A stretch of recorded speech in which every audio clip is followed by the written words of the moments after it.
লালগোলার বিরহামপুর সমবায় কৃষি উন্নয়ন সমিতি লিমিটেডের নির্বাচনে তৃণমূল সমর্থিত প্রার্থীদের জয় জয়কার। মোট 9টি আসনের মধ্যে 8টি আসনে জয়ী তৃণমূল সমর্থিত প্রার্থীরা।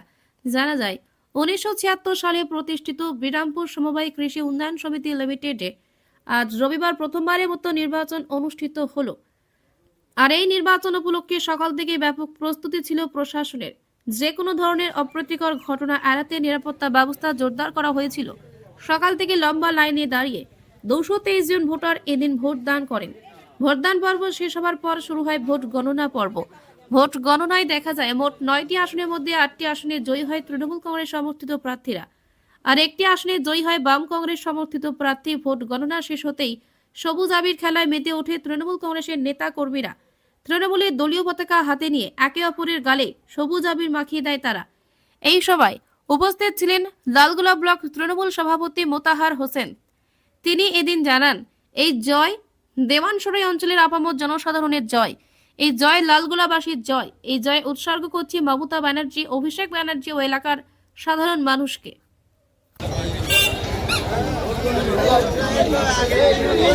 দেখুন, এই জয় মামাটি মানুষের জয়, এই জয় মমতা ব্যানার্জির জয়, এই জয় অভিষেক ব্যানার্জির জয়, এই জয় দেওয়ানসরা অঞ্চলে আপামর জনসাধারণের জয়।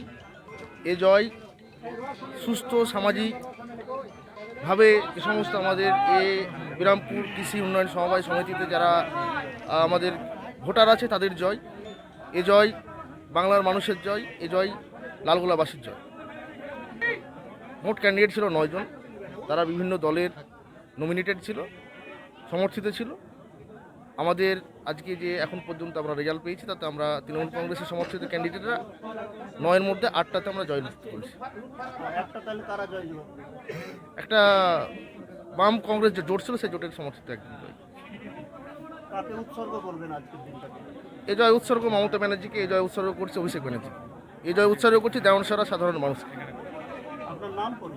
মোহাম্মদ মোতাহার হোসেন রিপন, ব্লক সভাপতি, লালগোলা ব্লক তৃণমূল কংগ্রেস।